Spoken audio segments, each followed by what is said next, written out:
If you have been curious how to do keyword research, this video is for you. I'm going to show you how to do keyword research with a keyword research tool and without one, just using the SERP. Okay? First, we're going to get started with how to do this with a keyword research tool. Now, there are lots of options: Ahrefs, SpyFu, SEMrush, so on and so forth. In this video, we will be using SpyFu.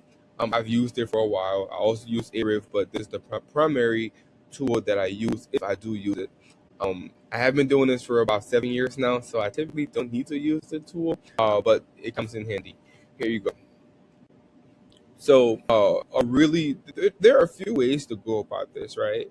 Um, One really effective way is to find a competitor that you know, a competitor in your niche that you know is killing it, right? Find that person.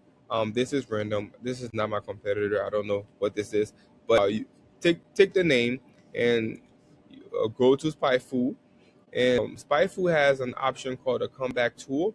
I love this tool. You can put the competitor in there, and it brings up this option, right, where it compares the competitor with other competitors. It gets better. You can find multiple competitors. So if you know that if you have an auction, if you're in your auction already and you know that there are competitors that are doing really well and you want to see what they're, what kind of a keyword they're using, you can just take those competitors from your Google Ads auction and put them in here side by side. You can put each of them in here, and then you can kind of compare them together. You can compare the keywords you have in common, right? You can see the individual keywords you have, and so on and so forth. So it's really effective. Typically, what happens is if three or four competitors are using or bidding over certain keywords, then you know, okay, so these keywords more than likely work. Um, that's one way to go about it. Or you can just zone into one competitor.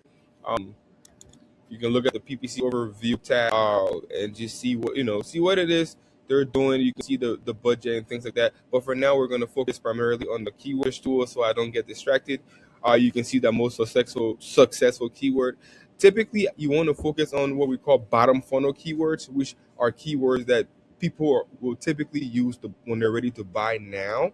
Um, so like car accident attorney near me, right? That's more than likely a bottom funnel keyword. So one way you can go about this is to find as many bottom funnel keywords, put them in a category, put them together, try to theme them together, create a theme, right? So car accident attorney near me, car accident attorney nearby, car accident lawyer near me, things like that. You can theme them really well, and then put them in an ad group, or however you want to go about it.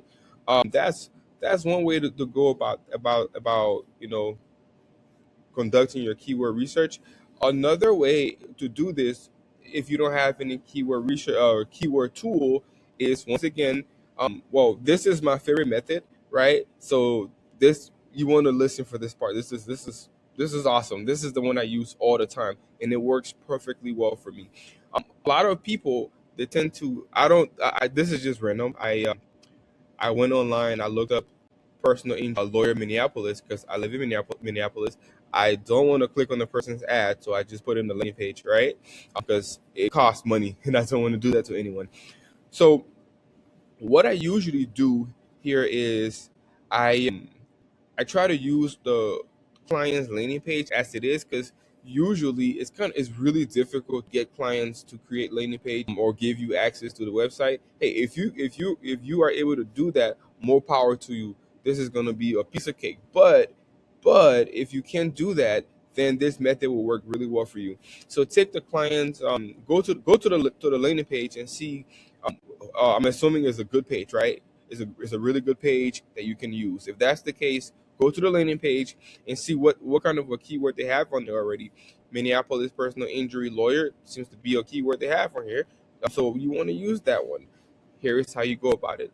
Um, the client landing page says Minneapolis personal injury lawyer. You take that, put that in the SERP, right? In SERP, and then it brings.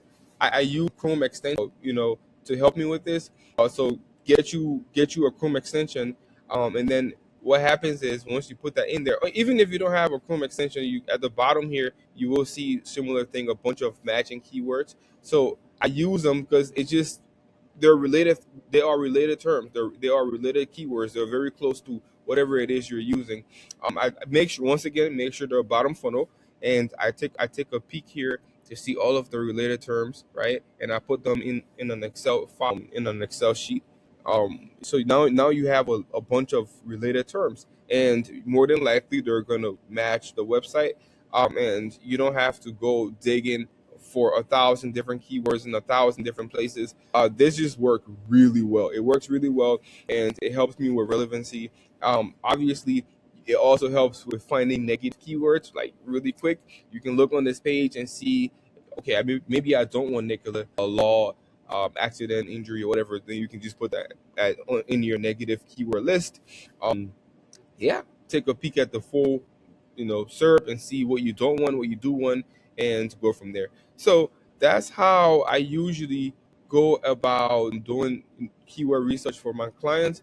I hope the video has been helpful. You have a good day.